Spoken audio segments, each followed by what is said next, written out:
सत्संगत जी, प्यार से कहना धन निरंकार जी। प्रेमान बोला धन निरंकार जी। सोलापुर में यहाँ इस तरह आप सब आए और घंटों से जो भी एक वचन आए, गीत आए, कविताएं आई, उसको श्रवण करके उसमें से जो संदेश कि ये परमात्मा एक हमारी ज़िंदगी में एक एसेंस है, किस तरह इस परमात्मा से ही हम एक उत्पन्न हुए हैं और कैसे अगर जीते जी अपनी पहचान हो जाती है कि हमारी आत्मा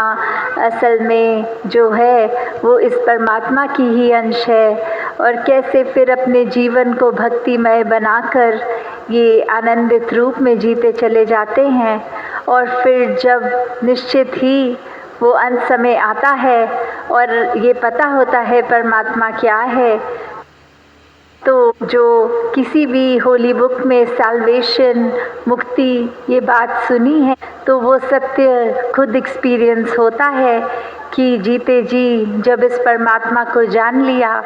तो फिर वो होना निश्चित है। बस एक ही उसमें बात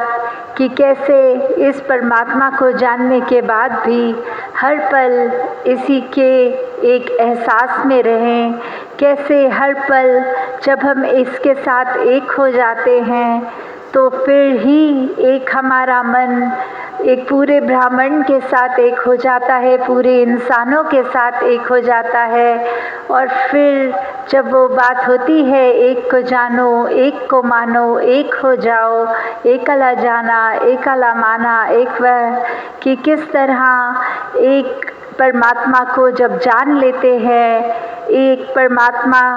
को मानते हुए ये समझ आ जाती है कि आस्था कहीं पे भी जिसकी हो, वो परमात्मा असल में है क्या, और वो परमात्मा एक ही। तो उस परमात्मा के साथ हम जैसे अक्सर दुनिया में कहते हैं कि वो परमात्मा है, पर जब ब्रह्म ज्ञान हो जाता है तो पता लगता है ये परमात्मा है जो हमारे अंग संग है। तो फिर ये उससे इस तक की दूरी ये तय करने की यात्रा, तो किस तरह जब हम इस परमात्मा को जान के मान के फिर मन से जब इसके साथ एक हो जाते हैं तो फिर किसी इसकी क्रिएशन से जो एक कादर से प्यार है तो उसकी कुदरत से भी फिर प्यार हो जाता है। फिर कोई बायसेस मन में भेदभाव नहीं आते,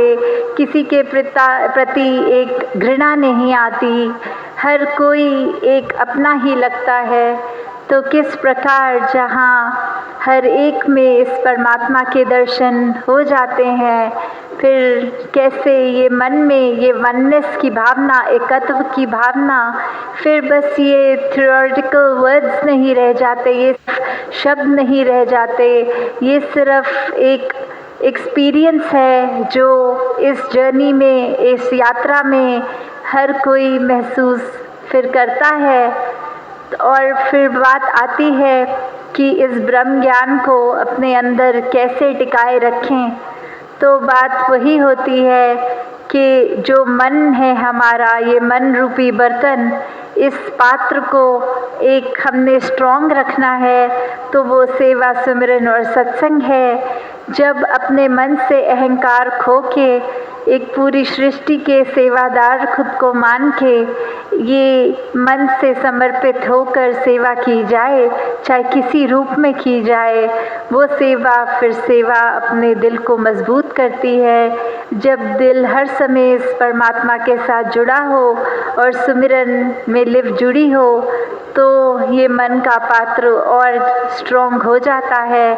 और ये सत्संग रूप भी कि आके संतों की वाणी सुन के अपने मन में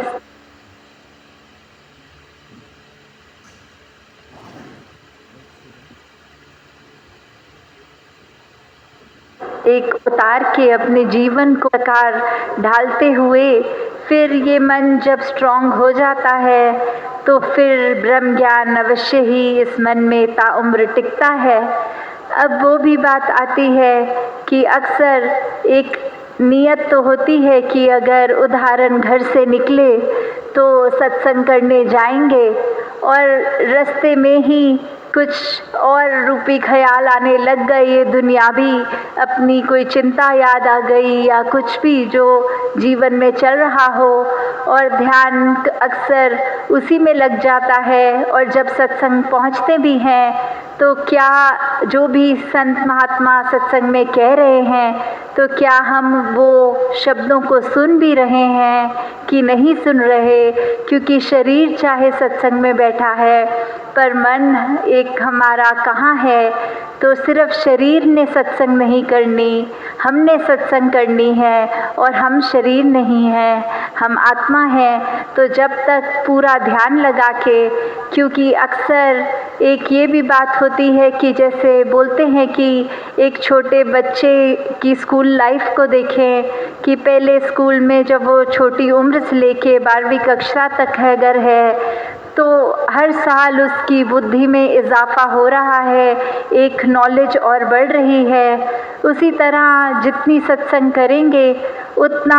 ये समझ हमें और गहरी होती जाएगी, ये परमात्मा के साथ रिश्ता और गहरा होगा। फिर चाहे अक्सर ये भी देखा गया है कि हर कोई अपने अलग भाव से सत्संग आता है। किसी को सिर्फ ये होता है कि अभी इस ज्ञान की प्राप्ति नहीं है, तो इतना जन समूह इकट्ठा हुआ है, चले वहाँ और फ़ोटो खींच के आएँ, देख के आएँ क्या है। किसी को लगता है कि अगर कोई नहीं भी देख रहा, हम अगर अनाउंसमेंट जैसे आज भी बार बार कर रहे थे कि सत्संग को ध्यानपूर्वक सुने, एक दूसरों को डिस्टर्ब करते हुए फ़ोटो वीडियो ना बनाएं, तो भी काफ़ी एक चालाकी से छुपा कर फ़ोन भी खींच रहे हैं। तो दासी जो कहना चाह रही है कि कैसे एक चाहे बात कि ये बात नहीं है कि कोई देखे कि ना देखे, बात ये है कि हम सत्संग में आए हैं तो हम उसका पूरा एक फ़ायदा तभी ले पाएंगे जब हम वाकई ही संतों की बातों को सुन रहे हैं, एक अनसुना नहीं कर रहे। क्योंकि अक्सर हमें लगता है कि अगर नहीं भी सुनी तो कोई बात नहीं, पर टर्म हमारा उसमें बहुत नुकसान हो जाता है। उस समय तो वो बहुत ही एक अच्छा लगता है कि देखो किसी को पता नहीं लगा हम ये कर आए हैं आज सत्संग में। तो फिर अपने मन को टटोल के देखें कि अगर सिर्फ दुनियावी चीज़ें ही सत्संग में करनी हैं तो वो तो घर बैठे भी हो सकती थी। फिर सत्संग में शरीर को लाकर इतने थके भी हम और एक मेहर के पहुँचे, तो सिर्फ ये वचन सुने भी तो ये सिर्फ कान तक एक बात नहीं, ये मन में भी वचन को उतार के इन पे चलना है, तो ही वो सत्संग एक वाकई ही सत्संग है। कि किस तरह हम आकर जो भी महापुरुषों ने कहा आज या अक्सर कहते हैं सत्संग में, वो बातों की एक इम्पोर्टेंस, क्योंकि जब ये बोलते हैं कि ब्रह्म ज्ञानी हैं हम, एक रिस्पॉन्सिबिलिटी भी उसके साथ बहुत है। और ये रिस्पॉन्सिबिलिटी ही समझ नहीं है कि पूरी दुनिया को ब्रह्मज्ञानियों से, संतों से उम्मीद है, और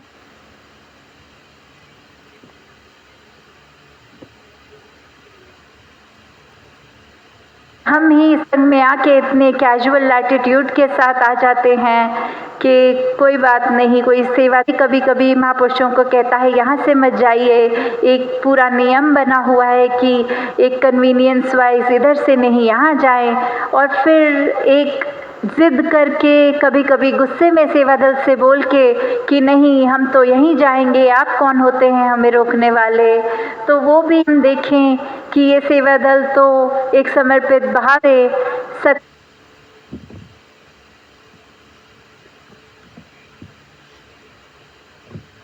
सत्संग की है। तो ये अपनी एक बात, अगर हमें तो सत्संग में ही सद्वचन जाता है,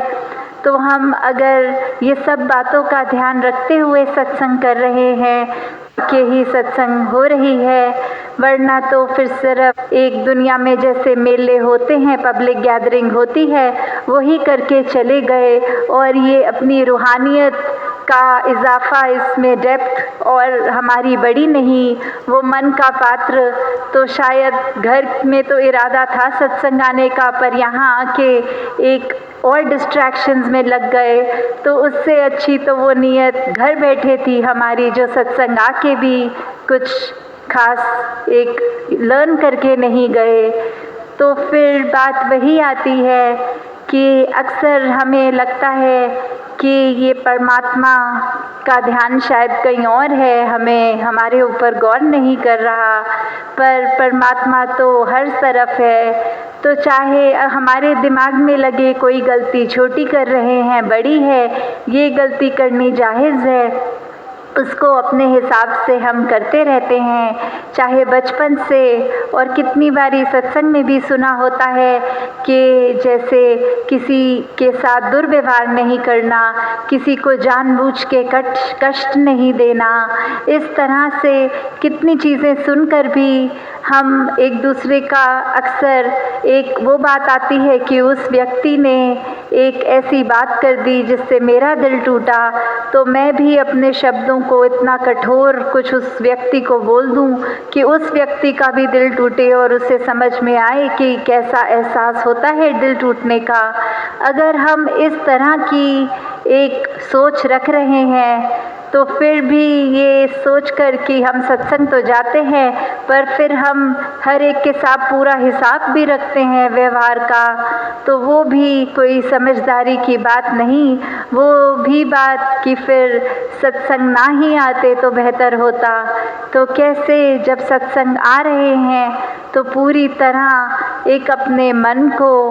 उस तरह से लाएं कि एक खाली पात्र हो, तभी वो भर पाएगा, तभी वो पक्का हो पाएगा। वैसे ही ये विश्वास एक मन में और बढ़ता है जब संतमति में हम चलते हैं, जब संतों की वाणी सुनते हैं। तो कैसे हर एक ने जहाँ अपने जीवन में ये भक्ति को मजबूत करते जाना है, सेवा सिमरन सत्संग द्वारा। सत्संगत जी, धन्यवाद जी। माता जी के वीडियो देखने करे सब्सक्राइब करना ना भूले। महापुरुषों धन्यवाद जी।